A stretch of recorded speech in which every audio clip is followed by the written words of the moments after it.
I wish I could just say bye, and like, I'm gonna miss you, and do you know what I mean? I just wish I could say those things.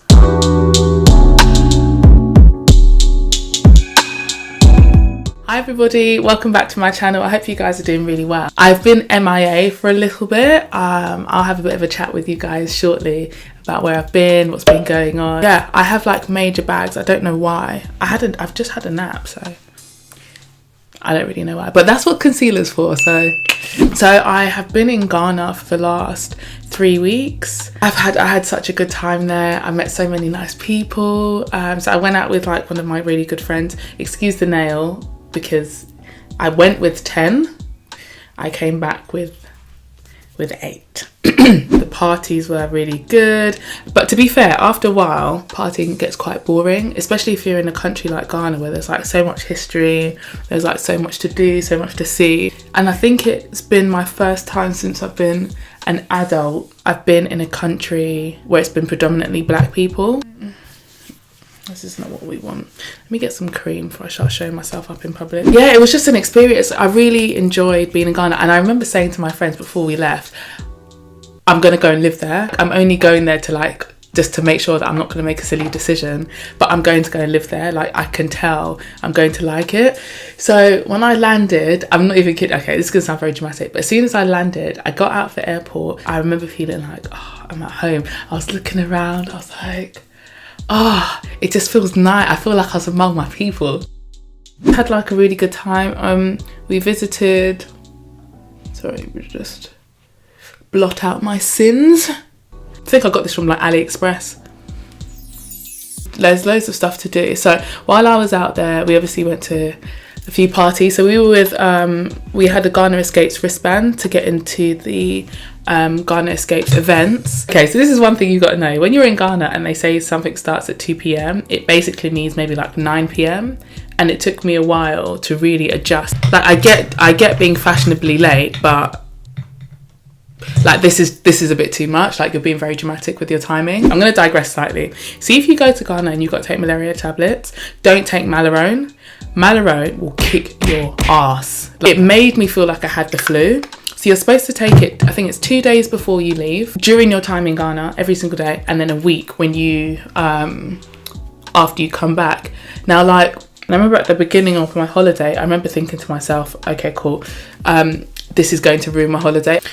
Oh, it was horrible. So if you're going to Ghana, avoid Malarone. Even if you think you're a thug or you're a boss, like, just don't even bother. I've lost my train of thought. How do people do makeup and talk at the same time? Like, how do you even concentrate? I'm using Fenty, number something. Thanks, Riri, making me look flawless. NARS, the baddest bee in the business. So I look like Jafar or Scar. I look like Scar. My edges never lay. Like, I will lay them, but then they just don't stay. I don't have all day edges. I burnt my eyelids. So basically I use a very strong night cream. It's got retinol in it, and I keep forgetting not to put it on my eyelids, and I put it on my eyelids 2 nights in a row, and now I literally have like burnt, like crusty eyelids here that are burnt. Okay, so this powder is done. Let's see if I could get the edges. So as much as I'd never been to Ghana before, I felt very welcomed. I felt at home. I guess being in Ghana has helped me to realise what it really feels like to be a minority in the country you were born in. Does that make sense? So I was born in the UK. The experiences that I've had, it's obvious that I'm a minority. I'm wondering if anybody else has had this experience. You'll go into a place and you'll notice that you might be the only black person there. It almost feels like, because you're the only black person there, that you're somehow a representation of all black people. It's almost like all the views that a non-black person hold, you are now the person to kind of prove to them that the stereotypes are not right. I mean, as much as I knew that, I guess it's just that feeling of like, I can just be myself in a place where like the majority of the people are black. So I've been in situations in the UK where I've been asked why black people do X. Like, I'm supposed to know why all black people do things. So I've been asked, why are all black men confident? they're not. Even if they were, I don't know why all of them are confident, because I don't know all black people. I actually don't know them, surprisingly. I've actually had a weave in once, and obviously I usually have my hair out, and I've had a weave in, and a lady's actually come over and she actually raised her hand like this to go into my track and be like, oh, how do you do this? And I remember thinking, like, why do you feel so comfortable to just put your hands on me? I don't understand what's your problem? Can you go away? And I was like, no, you can't look in my hair. She was like, why? And I was like, because it's my hair. Like, why do I have to explain to you why I don't want you putting your fingers in my tracks? Like, if you want to know how it's done, YouTube is readily available. When I don't know how to do things, I Google it, or like I'll figure it out. But I don't go and put my hands in other people's hair, especially not a colleague. Like, I'm not even your friend like that. I've had to explain to people why I don't want to have my hair touched.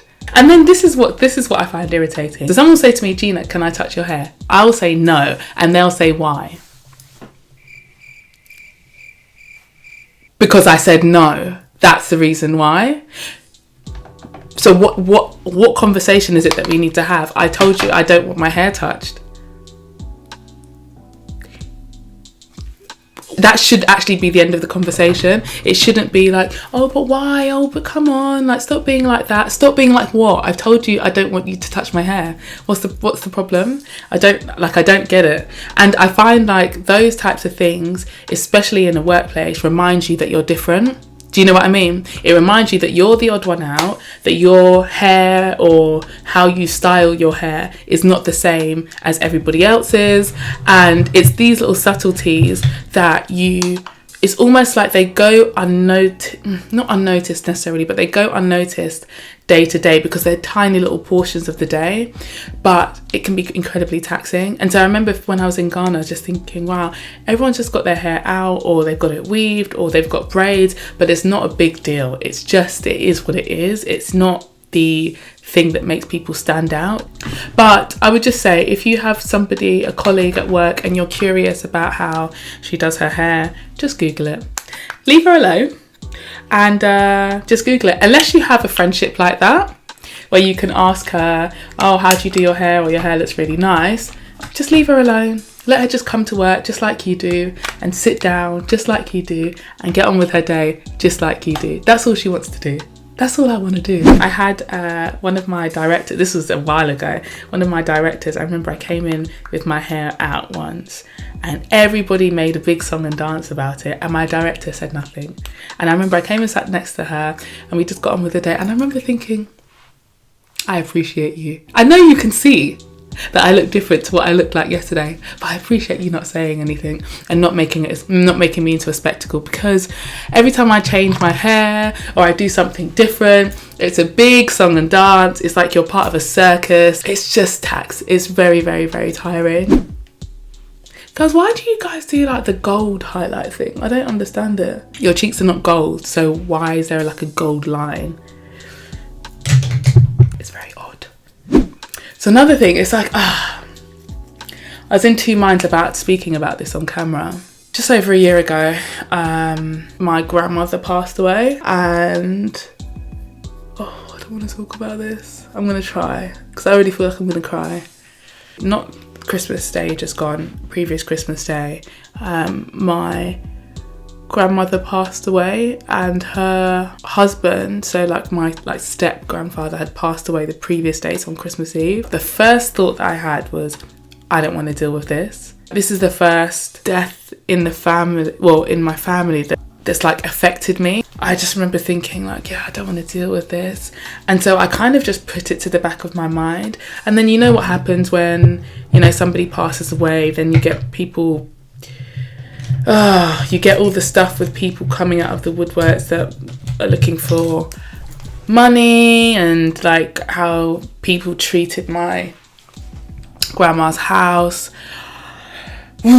after she passed away and things like that. And it was all, I didn't say anything at the time. I didn't cry for like 3 months, and then it was just really bothering me. It'd be on my mind all the time. And I remember I had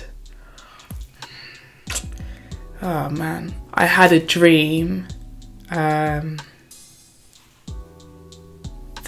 okay, so in March or April, I can't remember, I was going to Iceland, and I'd had a dream about her.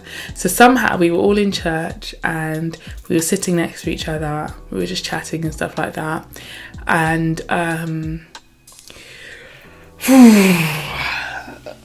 yeah, we're sitting next to each other, and then my coach, this is my dream, my coach pulled up outside to take me to Iceland, and I turned to my grandma and I said, oh, my coach is outside to take me, so I'm gonna go.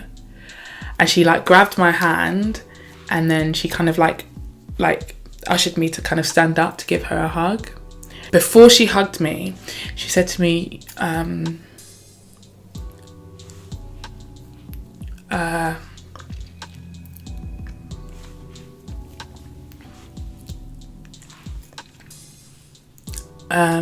before she hugged me, she said to me, you know, I'm not going to see you for a long time, right? And I was like, yeah, Grandma, I know. And then she said, but just promise me that you'll be okay, all right? I don't want you to be sad or upset. So I was like, yeah, okay, I won't. And so I gave her a hug. And it's weird because in my dream, I remember feeling all her like lumps, you know, like grandma lumps, or like the belly fat and stuff like that. So I remember hugging her and just feeling all of that and just crying and being like, Grandma, I don't want to go. I don't want you to go.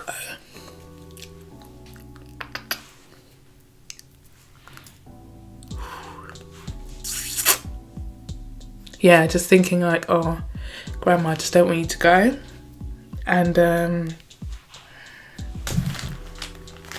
flipping out. I remember just thinking like, I was saying to her, oh, Grandma, I don't want you to go. I don't want you to go. She's like, I'm going to be fine. Trust me. Like, don't worry about it. Everything's going to be okay. Go and enjoy your holiday. And just like, it'll be fine. It'll be fine. And so I left and I walked out, and I remember I woke up and I was, you know those cries from your belly? I was crying and crying and crying. And I called my ex-boyfriend, and he was like, you need to just like get it out. And I was just in bits, just crying and crying and crying. And I told myself, like, I don't want to feel this way. So I kind of just like, you know, like you just kind of shut it down in your mind. I was just like, I don't want to think about this. I don't want to deal with it. I don't want to think about her being, the thought of her like being in the ground and just in a box. I don't like it. I don't like to think about it at all. So I kind of just shut it off in my mind. But obviously you can't just like run away from your problems. So what I noticed, what happened is like, so I've mentioned this on my Instagram before. I get quite bad anxiety. And so it's not consistent anxiety. It will just be like periods of it. Maybe in the year I'll get like really bad periods of it. And yeah, so my anxiety shot through the roof. Like, I'm talking like it skyrocketed. So it's almost like the moment I said to myself, I'm not going to deal with this, my anxiety went like this. So what would happen is I would be in my room. So this is my bedroom, and my mum's bedroom's the next room. I would hear my mum like coughing, for example. And the thought that would come into my mind is, oh my gosh, she's about to die. And then my heart would start going. I'd get really anxious. Oh my gosh, she's about to die. I would go to the train station and think, what if the wind blows and pushes me over and then I'd die? Or my dad would call me and I'd be thinking, oh my gosh, he's going to tell me like somebody's died. It was incessant. The thoughts were just overwhelming. I was thinking that people were going to die all the time. One time my sister called me and I think she had a cold or something, but it sounded like she'd been crying and my heart was just pounding. I was like, what's going on? What's happened? She's like, I'm fine. I'm just like calling to say hi. I told myself I'm gonna go into therapy to get some like help with like dealing with my grief, because I know my anxiety is directly linked with my grief, so it's obviously a problem. And then I would think to myself like, so my dad and my mum were in the Caribbean at the same time, so I was here by myself, and I remember they left maybe like a week apart, and I remember thinking, wow, imagine if that's the last time like I see any of my parents. And I just thought, I can't deal with this. I don't know if anybody has any tips on how to deal with grief. It's a weird feeling because a part of me doesn't want to get over it. Do you understand what I mean? I don't want to get over it. I don't want to feel like, okay, cool, like it's fine now. I don't want to feel, it's almost like I don't even want to feel like that. I don't want to feel like, yeah, I'm okay with it now. So it's difficult because I want to be okay, but I don't at the same time, because I feel like I know she wants me to be happy. I don't want to feel like my life is like really happy if she's not here. It's just such a weird, even though I want to be happy, it's such a weird feeling. I find like with death as well, it's so final. If I'm honest, that is what plagued me for a long time, because I felt like I just wish I could say like goodbye. I'm gonna start crying again. I wish I could just say bye. And like, I'm gonna miss you, and do you know what I mean? I just wish I could say those things, and I wasn't able to say, oh, so annoying. Yeah, I wasn't able to say that, and I found that so difficult. I found that so difficult. And the thing is, I know that she would hate that I feel this way. I know that because she doesn't like people worrying about her. Yeah, she doesn't like people worrying about her at all. So even like when she first found out that she had cancer, but she didn't even really want to tell us. Because she didn't want us to all worry about her. But it's just that feeling of like not being able to like say goodbye in the way that it's just so final. It's like when it ends, and there's no do-over. There's no, oh, actually I forgot this, or oh, I'll come round tomorrow because I forgot to say. There's nothing, and that's so difficult to deal with. I found that so difficult to deal with, because I thought, oh, I just wish I could just give you one more hug, and like, I wish I could just give you one more hug, and just touch your face, just like, do you know what I mean? Just like, you know that feeling of just one more moment, and then like it'll be okay. But in all honesty, it's never going to be okay. Even if you are able to say goodbye, it's never going to feel okay. And I think I've come to that conclusion that like no matter how things ended, it was never going to feel okay. It's never going to take away the feeling of like you're just not here anymore. And so I just found that quite difficult. Yeah, so this past sort of year has kind of been like that for me. So I find it so overwhelming, and like that feeling of not knowing what's around the corner. I don't like that feeling. I went to Ghana just this Christmas gone, so it was the first year of their passing. When I landed back in the UK, I got a message to say that my mum's mum had passed. I felt like I can't deal with this. Yeah, I can't talk about sad things anymore, guys. It's just, I can't do it. So I've changed my channel up a little bit. What I wanted to do is more videos on personal development and self-care, specifically for Black women. So it's not to say if you're not Black you can't watch it, obviously not, that's silly, but they're going to be tailored for the issues that we as Black women face. And I've been trying to set up a panel discussion for a long time, and I'm struggling to find reasonably priced studio space. And I also would like to have a few people featuring, just so you can have a varied opinion. So I'm going to film a video on like self-care tips. So this is not like skincare or anything like that, but how to literally take care of your mental and emotional and psychological well-being. I find that just within our culture, it's not really something that's seen as very important. We kind of have that mentality of just get on with it. I travel a lot. It's like my thing. It's what I spend most of my money on, travel and food. I decided that this year I was going to be traveling in Africa. I'm planning on spending 8 days in Kenya and then 8 days in Tanzania. Definitely going to be hitting up the Giraffe Cafe. Going to hit up Zanzibar. So any recommendations on where to go, things to do, and things to eat as well? That's not going to run my belly. No random belly food, please. Don't want to be popping Imodium while I'm on holiday. God, I still have bags, but I mean, they're here now, so I'll just get used to it. This is the finished look. Thank you for watching. I'll list like all my media and stuff like that, so you guys can follow me on IG. So I'll see you guys all soon. Bye.